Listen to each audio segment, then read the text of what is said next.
Académix avec Mahdi Kantaoui.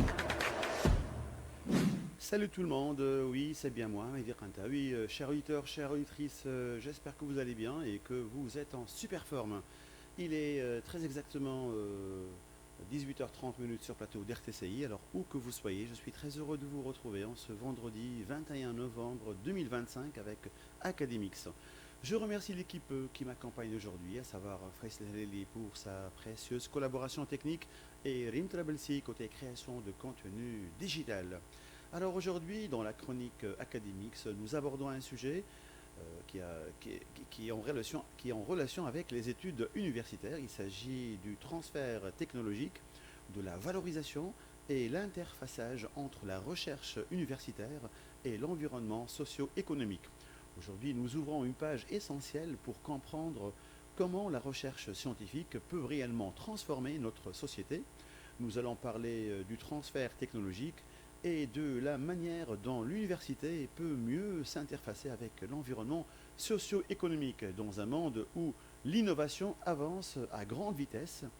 Donc créer des ponts solides entre chercheurs, institutions et acteurs économiques n'est plus un luxe, c'est une nécessité pour le développement du pays. Alors, pour en parler, j'ai un invité de qualité, un calibre certain. Il s'agit de monsieur Hafez Abdelmelek, qui est président du département des sciences mathématiques et naturelles à l'Académie tunisienne des sciences, des lettres et des arts Beit el-Hakma. Et il est également le président du conseil d'orientation scientifique et stratégique du technopôle agroalimentaire de Bizerte. Bonsoir, monsieur Hafez Abdelmelek, et soyez le bienvenu parmi nous sur le plateau d'RTCI. Bonsoir. Alors, ça va? Oui, très bien, et vous? C'est Hafez, les fonctions que vous occupez aujourd'hui et les recherches que vous êtes en train de mener derrière, cache derrière un parcours de ouf, hein, un parcours à couper le souffle. Oh, c'est un parcours ordinaire. Vous êtes très modeste, monsieur. Hein? C'est un parcours ordinaire, Oui. je qualifie, parce que bon, quand on fait pas mal d'années d'études, Oui. on va cumuler pas mal d'expériences et forcément on doit affronter notre réalité pour gérer des problématiques qui émanent d'un besoin réel du pays. Absolument. Alors, pour commencer, comment on peut définir le concept de transfert technologique dans le contexte tunisien? Eh bien, le transfert technologique, c'est la capacité de tous les acteurs de la recherche Oui. à, à véhiculer un savoir développé dans des laboratoires ou des amphis en direction de la société.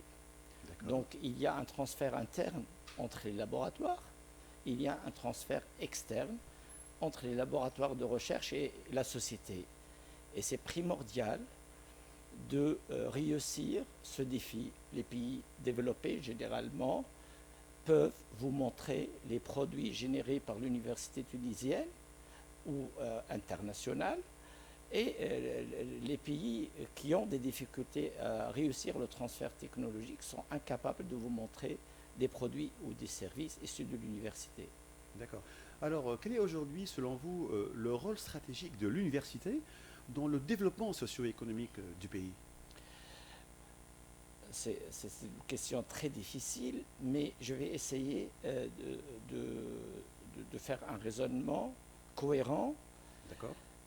Si l'université répond à des questions réelles, elle va proposer des programmes pour résoudre les problèmes de la société tunisienne en premier lieu, et après, on peut contribuer à la résolution des problématiques du monde. D'accord. Et ça se dit avec des phrases très simples, mais c'est très difficile à implémenter dans la réalité de l'université. Alors, est-ce qu'on a des obstacles qui freinent encore le transfert technologique entre l'université et les entreprises en Tunisie en général? Je vais commencer par quelque chose de très important, la terminologie. Oui. Nous, on est arabophone, Oui. on parle maintenant en français, D'accord. et déjà, il y a des problèmes de terminologie. Et par exemple, si on va essayer de regarder le sens de transfert en arabe. Et il peut être passif ou actif. Donc, on peut utiliser un mot en arabe naql ou tahwil, et ce n'est pas la même chose. D'accord. Et du coup, la méthodologie de réflexion, elle est tributaire de la langue utilisée pour réaliser le transfert technologique. Ah, Parce que, pour moi, la langue oui. est un récipient d'idées. Donc, si on a des difficultés à communiquer en arabe ou en français ou en anglais, eh ben, ça va se répercuter sur le transfert technologique. C'est la relation entre la lettre et l'enveloppe. Oui. C'est exactement la même métaphore. Et parfois, on a des difficultés à mettre la lettre dans l'enveloppe. J'aime cette métaphore. Alors, voyez-vous une évolution positive récente dans la manière dont les universités tunisiennes collaborent avec le milieu industriel, disons? Il y a plusieurs expériences, mais généralement, c'est très difficile parce qu'en fin de compte, il doit y avoir des experts de l'interface. Moi, j'ai créé la première structure interface en Tunisie avec la Chambre de commerce de Bizerte, en D'accord. collaboration avec Fawzi Benaï. C'était en quelle année? C'était bon, c'était très ancien parce que moi j'ai occupé le poste d'expert avec l'API depuis 2005. Oui. Et après j'ai vu que ça marche pas, donc j'ai essayé de collaborer avec la Chambre de commerce et plus particulièrement Fawzi Benaïs. Et on a réussi, avec l'appui bien sûr des doyens de la faculté des sciences de Bizerte, D'accord. à créer ces passerelles.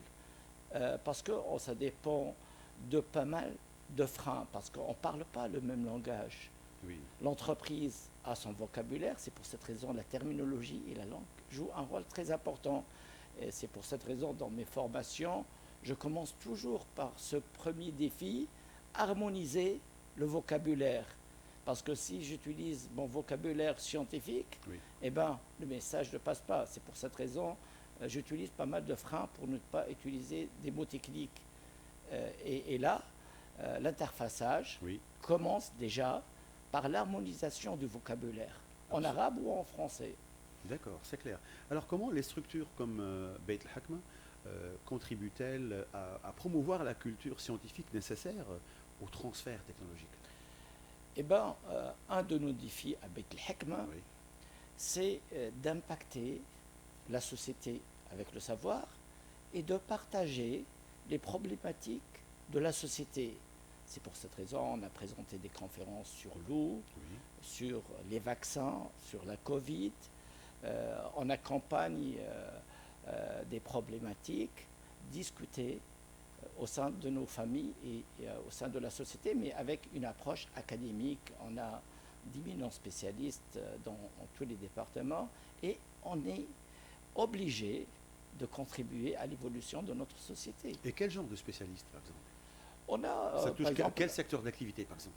il y a 5 départements à l'Académie Beit al-Hakma. Il y a le département des sciences mathématiques et naturelles, Oui. il y a le département des lettres, D'accord. il y a le département des arts, il y a le département des sciences économiques et sociales et le département des sciences islamiques. Donc c'est une chance de retrouver le département des sciences à côté de ces départements. Et d'ailleurs, c'est une exception peut-être tunisienne parce que généralement, un peu partout dans le monde, on va retrouver une académie de sciences et technologies. Oui. Mais moi, personnellement, On trouve sciences et lettres. je suis passionné Oui. par la philosophie, l'art, D'accord. etc. Donc, j'apprécie ce montage. Très bien. Alors, quelle place occupe la recherche fondamentale dans ce processus souvent perçu comme éloigné des applications concrètes? Eh bien, la recherche fondamentale, il y a un débat houleux sur la recherche appliquée et la recherche fondamentale. On ne peut pas faire de recherche appliquée si on est mauvais dans la recherche fondamentale. Donc, on doit Avoir une idée avoir une idée sur la méthodologie de travail Oui, et chercher l'excellence partout. d'accord. Mais en fin de compte, le problème, c'est que parfois, on répond à des questions mal posées. C'est-à-dire? Donc, on doit aiguiller Oui. nos recherches vers des priorités nationales ou internationales. Par exemple, on a un Des questions mal posées, comment? Par exemple, je ne sais pas, moi, j'ai développé quelques recherches à un moment donné sur les effets biologiques des ondes électromagnétiques. Oui, Et les gens, à l'époque, avaient des difficultés à avoir une ligne. d'accord. Donc, durant cette période, Oui. c'était une question mal posée. Il y avait d'autres priorités. Peut-être Ah, si l'État m'a obligé de résoudre un problème réel, peut-être je ne travaillerai pas sur les ondes électromagnétiques. d'accord. Oui, oui, c'est clair. Alors le problème du financement revient souvent parce que on se demande hein, quel modèle de financement ou partenariat pourrait améliorer l'interfaçage université-industrie. En tout cas, avec l'expérience de pas mal d'années avec l'API et en tant qu'expert avec les pépinières de création d'entreprises, Oui, les startups notamment. les startups, les spin-offs, je pense qu'il n'y a pas un problème réel avec l'argent. Parce que toujours on essaye de parler de l'argent. Oui. Généralement, il y a le profil de l'entrepreneur, il y a le profil du chercheur, et il y a une vocation. Parfois, on pousse des gens à créer des entreprises, mais ils ne sont pas bien formés, ils ne sont pas bien avertis, ils n'ont pas le profil D'entrepreneur. voilà, du promoteur ou de l'entrepreneur. Mais si on a le bon profil, eh ben, l'argent, c'est facile après. Parce qu'il va pouvoir convaincre facilement, Et- par exemple. Exactement, il a une méthodologie de réflexion Oui, adaptée au contexte. d'accord. Parce qu'en fin de compte, même si on lui donne 10 milliards, s'il passe par une crise comme la Covid, Oui. Il ne va pas pouvoir s'en sortir. Exactement. Alors, les startups technologiques et les jeunes et les jeunes chercheurs peuvent-ils constituer un levier majeur pour dynamiser ce transfert et comment les soutenir efficacement? Eh bien, je pense, si on essaye de réfléchir humblement, Oui. eh ben, il faut éliminer les clôtures des universités. Bon, il y a le problème de sécurité, etc.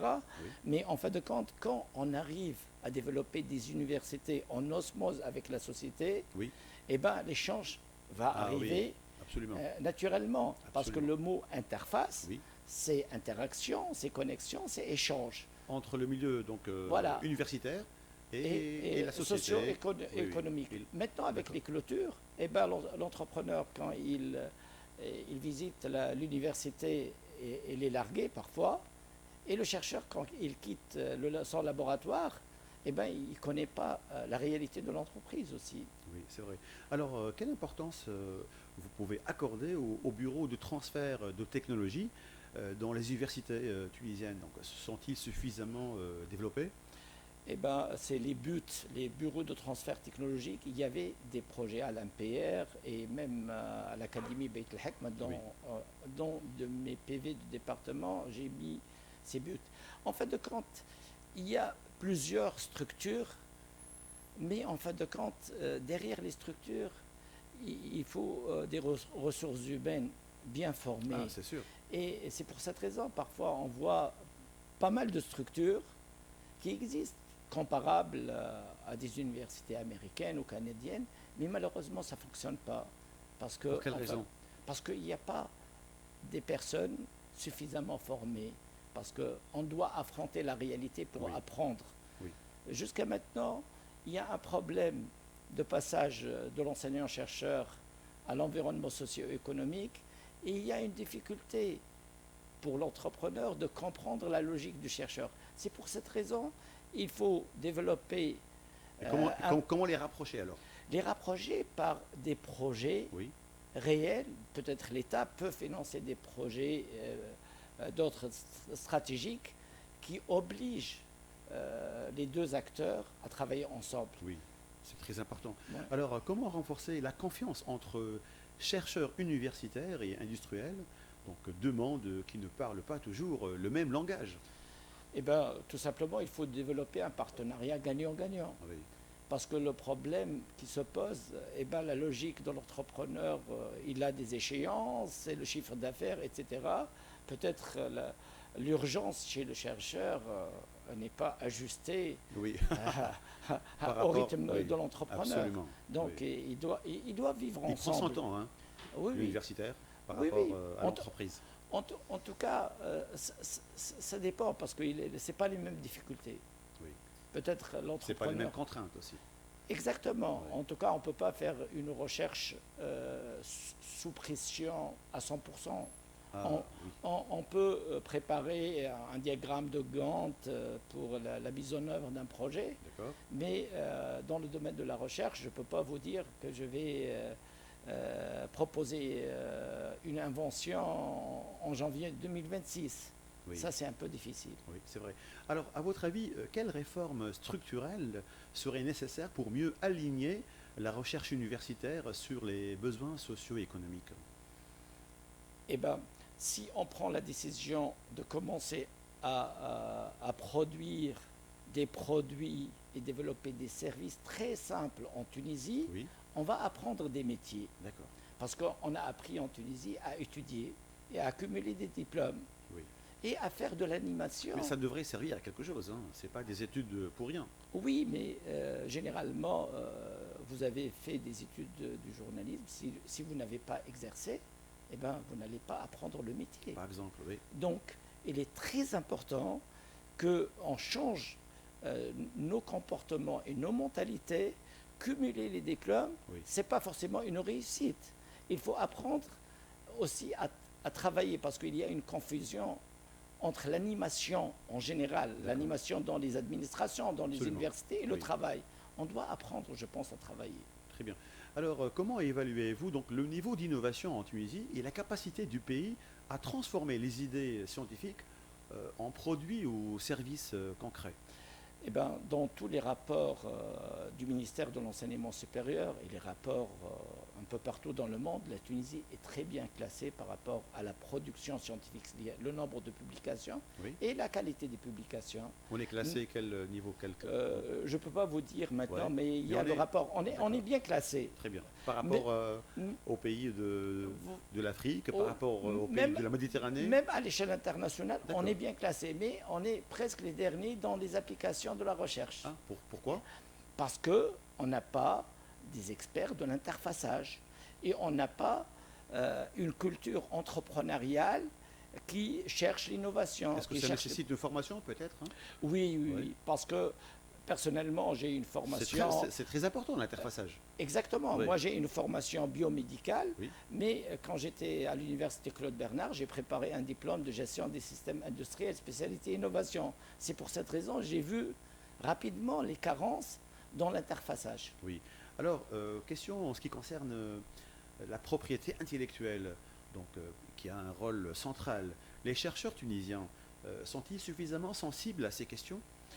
Oui, ils sont sensibles et on voit pas mal de brevets dans les dossiers pour les promotions, etc. Mais moi, personnellement, je suis spécialiste dans le domaine. Un brevet qui n'est pas vendu Oui. n'a pas de valeur. Absolument. Donc, en fin de compte, on doit se rapprocher à la réalité de l'entreprise. Si l'entrepreneur voit que votre brevet est intéressant, il va l'acheter. Oui. S'il ne l'achète pas, eh ben, c'est évident qu'il n'y a pas de valeur ajoutée, au moins visible. Exactement. Alors, quelle discipline scientifique ou technologique en Tunisie présente aujourd'hui le plus fort potentiel de transfert vers l'industrie? Le domaine agroalimentaire, je pense, Oui. moi j'ai publié. Nous il y avons a- un potentiel énorme. Oui, oui, oui, on a une richesse, une Oui. biodiversité animale, une biodiversité végétale, c'est exceptionnel, la Oui. Tunisie. Il y a quelques années, 5 ou 6 ans, j'ai publié un livre qui est intitulé Dynamique des territoires et des terroirs. Oui. Et là, nos territoires sont riches. Mais en fin de compte, avec l'enseignement parfois, on écrit beaucoup de théories sur les tableaux, on fait quelques TP, mais on a un savoir traditionnel maîtrisé par nos mamans et nos papas Ah oui. qui est négligé. Et D'accord. peut-être les universitaires ne maîtrisent pas les techniques de leur maman et de leur papa, Oui. mais regardent du dessus et se disent, bon, ça, c'est pas universitaire. Mais en fin de compte, Alors que oui. le transfert technologique peut se faire d'une manière très réussie entre les parents et leurs enfants diplômés. D'accord. Et d'ailleurs, je donne toujours la réaction de saponification. Quelqu'un qui a appris à produire du savon avec sa maman, quand on lui explique la réaction de sa ponification, il peut créer une entreprise. Eh bien, une autre personne, peut-être il a reçu une note de 18, de 20, mais il n'a pas vécu cette expérience, il ne peut pas créer l'entreprise. Est-ce qu'on a des exemples de ce genre? Oui, oui, oui, il y a pas mal d'exemples dans le domaine des plantes aromatiques et médicinales, et les applications en cosmétologie, etc. Généralement, les gens qui arrivent à réussir leur projet, c'est les gens qui ont appris le métier avec la famille, ou bien un parent, c'est-à-dire durant des stages où il y a un parent, réellement un parent. Malheureusement, il y a, je pense, au maximum 5% de génies ou d'intelligents qui sont capables de percer sans l'encadrement familial ou l'encadrement d'un prof qui considère l'apprenant comme étant son fils, par exemple, il va lui donner le maximum de savoir et de savoir-faire. Justement, j'allais vous poser la question, alors comment les universités peuvent-elles améliorer la formation des étudiants pour qu'ils deviennent de véritables acteurs de l'innovation? Eh bien, il y a une confusion classique entre innovation et invention. Déjà, la terminologie, elle est très importante. Il faut différencier l'innovation et l'invention. Et on doit réussir, parce qu'en Tunisie, on a un problème, c'est que les applications faciles nous font rigoler et on néglige. Tout ce qui est difficile, on est incapable de le faire, donc on ne fait ni le facile ni le difficile. Voilà. Donc il faut être humble, accepter. Personnellement, il y a pas mal de mes étudiants ont appris cette méthodologie. Il faut être réaliste et se contenter du facile, de ce qui est à notre portée. Voilà, je commence avec un concept que j'utilise dans mes formations, 0 kg de l'or, 0 km, 0 déchet. Avec les moyens de bord, commencez. Si vous avez des idées claires, vous allez réussir. Et après, l'argent va arriver naturellement. Donc il faut être humble. Exactement. Alors, pouvez-vous nous partager un exemple inspirant de réussite tunisienne en matière d'interfaçage université-entreprise? Bon, je pense maintenant, j'ai commencé à l'API en tant qu'expert dès mon retour de l'étranger. Et j'ai appris par mes erreurs. Je n'ai pas appris, et ça s'écrit nulle part. On ne peut pas faire du copier-coller. Moi, j'étais enseignant à Montréal, j'étais enseignant en France. On ne peut pas copier ces modèles. Moi, je crois... On peut s'inspirer. Oui, mais je crois à l'ancrage du savoir. En arabe, ça s'appelle tawtil marfa. On doit produire un savoir local. Et si on va toujours courir derrière des concepts qu'on ne maîtrise pas... Et qu'on cherche de les appliquer... Et d'ailleurs, la majorité des gens utilisent des mots qui ne maîtrisent pas leur portée. Et du coup, dans la science, c'est plus difficile. On peut utiliser des mots très difficiles, mais le plus important, c'est le savoir-faire. D'accord.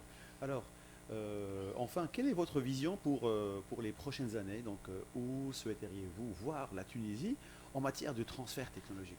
Eh bien, la Tunisie a énormément de potentialités. Et je répète toujours, on doit réduire le bruit de fond et augmenter les signaux. Le bruit de fond, c'est la nuisance. On a des micros, on a des équipements. Moi, j'enseigne les ondes électromagnétiques, il y a la compatibilité électromagnétique, et il y a le bruit de fond. En Tunisie, malheureusement, dans nos institutions, on passe beaucoup de temps à gérer des faux problèmes. C'est pour cette raison qu'on n'arrive pas à réussir. On a vécu à l'étranger, et vous pouvez demander, la majorité des Tunisiens sont excellents et brillants. Eh bien, dès qu'on essaye de refaire la même expérience, eh bien, ça commence à droite et à gauche, à partir de la famille, la rue, le laboratoire, l'administration. Donc, on doit prendre une décision collective de réduire le bruit de fond et les nuisances, parce que ça bouffe beaucoup d'énergie. Absolument. Alors, le mot de la fin, soyons positifs. Le mot de la fin, moi, je crois que si on essaie de fixer une stratégie qui émane de nos besoins réels, dans 5 ans au maximum, on peut être aligné au moins aux pays du sud de l'Europe. On n'est pas très loin. C'est vrai, hein? Parce que oui, on a beaucoup de personnes brillantes. On est capable. Oui, on a les équipements nécessaires, sauf on doit penser locale. D'accord. Commencer, après, ça peut être universel. Mais le domaine de l'agroalimentaire, c'est une richesse disponible. Juste, on doit passer par la valorisation et la transformation. Eh bien, si on devient compétitif avec la valorisation et la transformation, eh ben, on peut exporter et après on peut ramener les HPLC de nos laboratoires et dire des mots très difficiles qu'on enseigne, mais ce n'est pas pour demain. Et on peut fixer 2030 parce qu'on ne valorise rien du tout. À droite et à gauche, il y a ces bioressources, mais on ne les valorise pas. Donc, on doit pas rentrer dans tout ce qui est frime du savoir. Oui.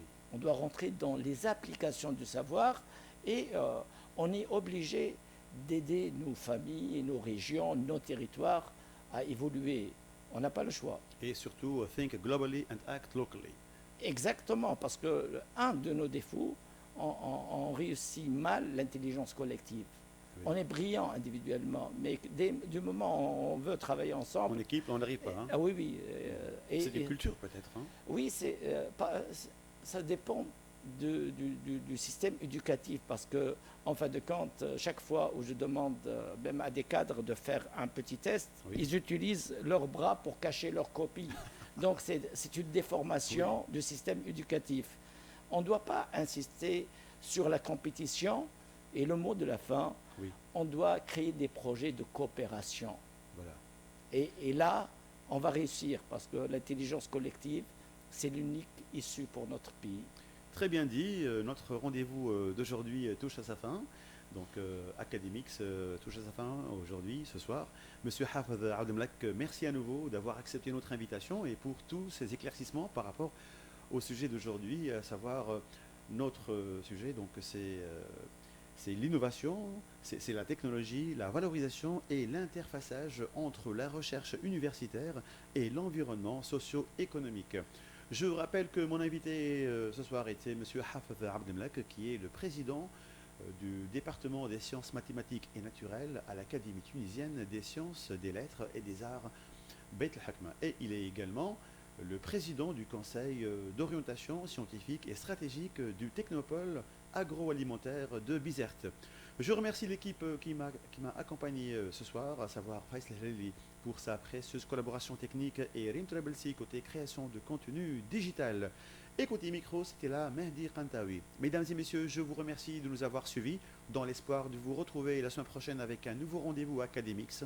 D'ici là, portez-vous bien, amusez-vous bien et surtout, ne cessez pas de nous écouter et restez toujours fidèles à nos ondes d'RTCI. Allez, bye. Academix avec Mehdi Kantaoui.